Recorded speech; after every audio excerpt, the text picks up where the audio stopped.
ಕರುಪು ಇದು ಆರ್.ಜೆ. ಬಾಲಾಜಿ ಅವರು ನಿರ್ದೇಶನ ಮಾಡಿರುವಂತಹ ಸಿನಿಮಾ. ಸೂರ್ಯ ಮತ್ತು ತ್ರಿಷಾ ಕೃಷ್ಣನ್ ಇಲ್ಲಿ ಲೀಡ್ ರೋಲ್ಗಳಲ್ಲಿ ಕಾಣಿಸ್ಕೊಂಡಿದ್ದಾರೆ. ಅಷ್ಟೇ ಅಲ್ಲ, ಆರ್.ಜೆ. ಬಾಲಾಜಿ ಅವರು ಕೂಡ ಮೈನ್ ವಿಲನ್ ಆಗಿ ಇಲ್ಲಿ ಕಾಣಿಸ್ಕೊಂಡಿದ್ದಾರೆ.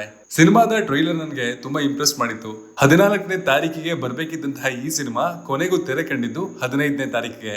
ಸಿನಿಮಾನ ನೋಡಿದ ನಮ್ಗೆ ಏನ್ ಅನಿಸ್ತು, ಏನೆಲ್ಲ ಇಷ್ಟ ಆಯ್ತು, ಏನೆಲ್ಲ ಕಷ್ಟ ಕೊಡ್ತು, ಎಲ್ಲವನ್ನ ಈ ರಿವ್ಯೂ ಹೇಳ್ತೀವಿ. ಬನ್ನಿ ನೋಡ್ಕೊಂಡ್ ಬರೋಣ. ಹಾಯ್, ಎಲ್ರಿಗೂ ನಮಸ್ಕಾರ ಅಂಡ್ ವೆಲ್ಕಮ್ ಟು ಖಡಕ್ ಸಿನಿಮಾ. ಸಿನಿಮಾದ ಪ್ಲಾಟ್ ಅನ್ನ ಒಂದೇ ಲೈನಲ್ಲಿ ಹೇಳೋದಾದ್ರೆ, ಅನ್ಯಾಯ ತುಂಬಿಕೊಂಡಿರುವಂತಹ ಈ ಜಗತ್ತಿಗೆ ದೇವರೇ ಕೆಳಗಿಳಿದು ಬಂದು ಏನಾದ್ರೂ ಬದಲಾವಣೆಗಳನ್ನ ಮಾಡಕ್ಕಾಗತ್ತಾ?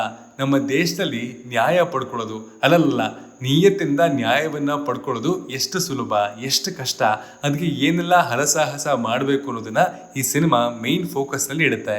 ಇಲ್ಲಿ ಒಬ್ರಿಗೆ ಅನ್ಯಾಯ ನಡೆದಿದೆ, ನ್ಯಾಯವನ್ನ ಪಡ್ಕೊಳ್ಳೋದಕ್ಕೆ ಅವರು ಕೋರ್ಟ್ ನ ಸುತ್ತಾ ಇದ್ದಾರೆ. ಬಟ್ ಕೆಲವು ಭ್ರಷ್ಟರಿಂದ ಅವರು ಅನ್ಕೊಂಡಿದ್ದೇನು ಆಗ್ತಾನೆ ಇಲ್ಲ. ಹೀಗಿರುವಾಗ ಕರುಪ್ಪಸ್ವಾಮಿ ಧರೆಗೆ ಬಂದು ಏನ್ ಮಾಡಿದ್ರು, ಯಾವ ರೂಪದಲ್ಲಿ ಬಂದ್ರು ಅನ್ನೋದನ್ನ ನೀವು ಸಿನಿಮಾ ನೋಡೇ ತಿಳ್ಕೊಬೇಕು. ಸಿನಿಮಾದ ಬಿಗ್ಗೆಸ್ಟ್ ಪಾಸಿಟಿವ್ ಇಲ್ಲಿನ ಡೈರೆಕ್ಷನ್. ಆರ್.ಜೆ. ಬಾಲಾಜಿ ಒಂಥರ ಮಲ್ಟಿ ಟ್ಯಾಲೆಂಟೆಡ್ ವ್ಯಕ್ತಿ. ಡೈರೆಕ್ಷನ್ ಮಾಡ್ತಾರೆ, ಸಿನಿಮಾಗಳಲ್ಲಿ ನಟಿಸ್ತಾರೆ. ಅಷ್ಟೇ ಯಾಕೆ, ಕ್ರಿಕೆಟ್ ನಲ್ಲಿ ತಮಿಳ್ ಕಾಮೆಂಟ್ರಿ ಕೂಡ ಮಾಡ್ತಾರೆ. ಈ ಸಿನಿಮಾದ ಸ್ಪೆಸಿಫಿಕ್ಸ್ ಗೆ ಬರೋದಾದ್ರೆ, ಈ ಸಿನಿಮಾದ ನಿರ್ದೇಶನ ಈ ಸಿನಿಮಾದ ಬಿಗ್ಗೆಸ್ಟ್ ಪಾಸಿಟಿವ್. ಅದರಲ್ಲೂ ಇಲ್ಲಿನ ಮೊದಲನೇ ಅರ್ಧ ಕಳೆದಿದ್ದೇ ಗೊತ್ತಾಗ್ಲಿಲ್ಲ. ಅಲ್ಲಿನ ಸನ್ನಿವೇಶಗಳನ್ನ ಎಕ್ಸ್ಟ್ರೀಮ್ಲಿ ಎಂಗೇಜಿಂಗ್ ಆಗಿ ಬರ್ಕೊಂಡಿದ್ದಾರೆ. ಮೇನ್ ಲೀಡ್ ಸೂರ್ಯ ಅವರ ಇಂಟ್ರಡಕ್ಷನ್ ಆಗೋದು ಸ್ವಲ್ಪ ನಿಧಾನಕ್ಕೆ. ಆಲ್ಮೋಸ್ಟ್ ಮೊದಲ 20ರಿಂದ 25 ನಿಮಿಷ ಅವರ ಪ್ರೆಸೆನ್ಸ್ ಇಲ್ಲ ಅಂತ ಅಂದ್ರೂ ಅಲ್ಲಿನ ದೃಶ್ಯಗಳು ನಿಮ್ಗೆ ಬೋರ್ ಹೊಡ್ಸಲ್ಲ. ಕಥೆಯ ಮೇನ್ ಕಾನ್ಫ್ಲಿಕ್ಟ್ ನ ತುಂಬಾ ಬೇಗನೆ ಇಂಟ್ರೊಡ್ಯೂಸ್ ಮಾಡ್ತಾರೆ.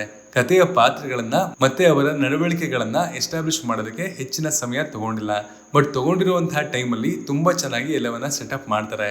ಪರ್ಫಾರ್ಮೆನ್ಸ್ ಬಗ್ಗೆ ಮಾತಾಡಬೇಕು ಅಂದ್ರೆ, ಸೂರ್ಯ ತಮ್ಮ ಬೆಸ್ಟ್ ಆಫ್ ದ ಬೆಸ್ಟ್ ಅನ್ನ ಹಾಕಿದ್ದಾರೆ ಅಂಡ್ ಅವರ ಪರ್ಫಾರ್ಮೆನ್ಸ್ಗೆ ಒಂದು ದೊಡ್ಡ ಹ್ಯಾಟ್ಸ್ ಆಫ್ ಬರಲೇಬೇಕು.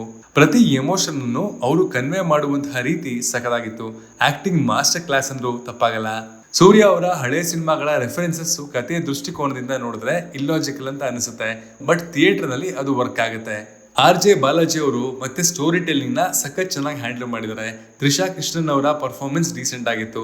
ಅವರ ಸ್ಕ್ರೀನ್ ಸ್ಪೇಸ್ ಲಿಮಿಟೆಡ್ ಇತ್ತು. ಬಟ್ ಇದ್ದ ಕಾಲದಲ್ಲಿ ತಮ್ಮ ಪಾತ್ರಕ್ಕೆ ತಕ್ಕ ನ್ಯಾಯವನ್ನ ಅವರು ಕೊಟ್ಟಿದ್ದಾರೆ ಅಂತ ಹೇಳ್ತೀನಿ.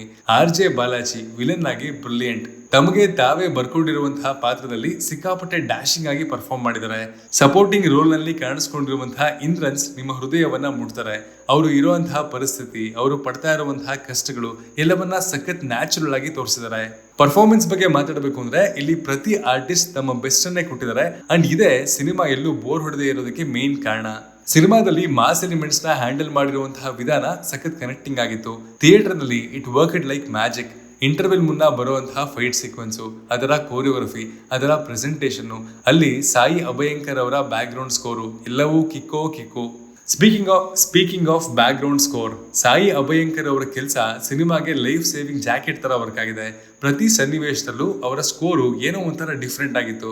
ಅಲ್ಲಿ ಆ ಪರ್ಟಿಕ್ಯುಲರ್ ಸನ್ನಿವೇಶಕ್ಕೆ ಅಂತಹ ಕ್ಯಾಚಿ ಮ್ಯೂಸಿಕ್ ಹಾಕೋದ್ರ ಬಗ್ಗೆ ಬೇರೆಯವರು ಅಷ್ಟು ಗಮನ ಕೊಡದೇ ಇರಬಹುದು.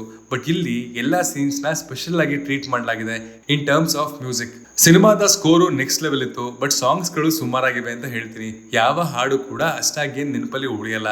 But it does the job. Karuppu ಸಿನಿಮಾಗೆ ತನ್ನದೇ ಆದಂತಹ ಒಂದು ಫ್ಲೇವರ್ ಇದೆ. ಕಥೆಯಲ್ಲಿ ಫ್ರೆಶ್ನೆಸ್ ಇದೆ.